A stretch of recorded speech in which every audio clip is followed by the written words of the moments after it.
পৃথিবীর শ্রেষ্ঠ 6টি দোয়া রয়েছে, 6টি জিকির রয়েছে, যেগুলো কখনো আপনি মিস করবেন না। এই 6টি জিকির যদি আপনি করতে পারেন, দুনিয়ার ভিতরে আপনার মতো শান্তি এবং আপনার মতো সাকসেসফুল ম্যান আর কেউ হতে পারবে না। আপনার জীবনে শান্তি আসবে, আপনি সকল বিপদ আপদ থেকে বাঁচতে পারবেন, আল্লাহ তাআলা দুনিয়াতেও শান্তি দিবেন, আখিরাতেও শান্তি পাবেন। এই 6টি শ্রেষ্ঠ দোয়া কখনো মিস করবেন না, সব সময় 6টি আমল করার চেষ্টা করবেন। এই 6টি আমল হচ্ছে সকল আমলের সারাংশ। সকল আমলের সারাংশ 1 নাম্বার হচ্ছে দুরূদ শরীফ পড়া। দুরূদ আপনি যত বেশি পড়বেন তত বেশি আপনি বিপদ থেকে বাঁচবেন। আমি নিজে পরীক্ষিত, আমি নিজে দুরূদ পড়ে অনেক উপকার পেয়েছি। দুরূদের আমল যত বেশি করবেন তত বেশি আপনি উপকার পাবেন, তত বেশি আপনি বিপদ আপদ থেকে বাঁচতে পারবেন। 1 নাম্বার হচ্ছে আপনি দুরূদের আমল বেশি বেশি করবেন। আল্লাহ পাক রব্বুল আলামিন নিজে বলে দিয়েছেন, কোরআন খুলেন 22 নম্বর পারার 5 নম্বর পৃষ্ঠার 4-5 নম্বর লাইন, সূরা আহজাবের আল্লাহ পাক রব্বুল আলামিন 56 নম্বর আয়াতে বলে দিয়েছেন, ইন্নাল্লাহা ওয়া মালাইকাতাহু ইউসাল্লুনা আলান নবী ইয়া আইয়ুহাল্লাযীনা আমানু সাল্লু আলাইহি ওয়া সাল্লিমু তাসলিমা। তোমরা নবীর উপরে দুরূদ পাঠ করো। সুতরাং নবীর প্রতি দুরূদ পড়বেন 1 নাম্বার, আল্লাহ পাক রব্বুল আলামিন আপনাকে বিপদ আপদ থেকে হেফাজত করবেন। 2 নাম্বার হচ্ছে ইস্তেগফার আমল করা। আল্লাহ পাক রব্বুল আলামিন এই ব্যাপারে আয়াত নাযিল করে দিয়েছেন 29 নম্বর পারার 12 নম্বর পৃষ্ঠা সূরা নূহের 10, 11, 12 নম্বর লাইনগুলোতে আল্লাহ তাআলা সুন্দর করে জানিয়ে দিয়েছেন, ফাকুলতুস্তাগফিরু রাব্বাকুম ইন্নাহু কানা গফফারা। যে ব্যক্তি ইস্তেগফারের আমল করে আল্লাহ তাআলা তাকে ক্ষমা করে দেন। ইউরসিলিস সামাআ আলাইকুম মিদরারা। দুর্ভিক্ষ হচ্ছে, বৃষ্টি হচ্ছে না, ইস্তেগফার করেন আল্লাহ বৃষ্টি দিয়ে দিবেন। সন্তান হচ্ছে না, ইস্তেগফার করেন আল্লাহ সন্তান দিবেন।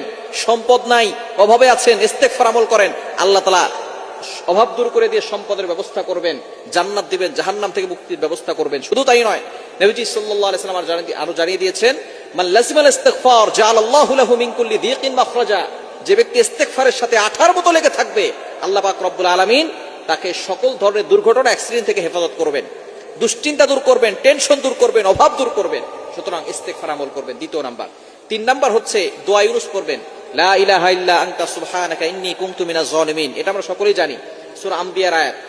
ইউনুস আলাইহিস সালাম যখন কঠিন বিপদে পড়েছিলেন তখন তিনি এই দোয়াটা পড়েছিলেন, আল্লাহ পাক রব্বুল আলামিন তাকে বিপদ থেকে মুক্তির ব্যবস্থা করেছেন।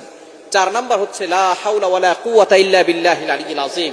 এটা হচ্ছে জান্নাতের ভান্ডার। জান্নাতের ভান্ডার হচ্ছে লা হাওলা ওয়ালা কুওয়াতা ইল্লা বিল্লাহিল আলিয়্যিল আযীম, জান্নাতের গুপ্ত ধন।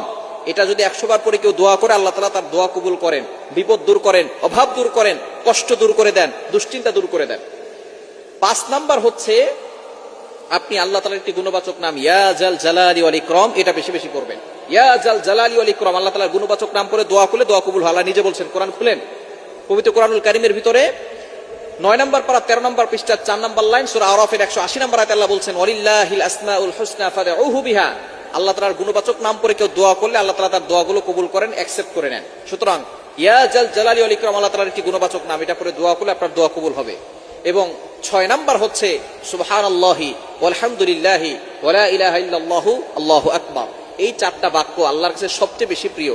আহাব্বুল কালাম ইলাল্লাহি আরবা, সুবহানাল্লাহ ওয়ালহামদুলিল্লাহ লা ইলাহা ইল্লাল্লাহ আল্লাহু আকবার। এটা যদি আপনি পড়েন, এই 6টি আমল পৃথিবীর শ্রেষ্ঠ আমল। এগুলো করলে আপনি কোনোদিন কোনো জায়গায় ব্যর্থ হবেন না, আল্লাহ তাআলা সব জায়গায় আপনাকে সফলতার চূড়ায় পৌঁছে দিবেন।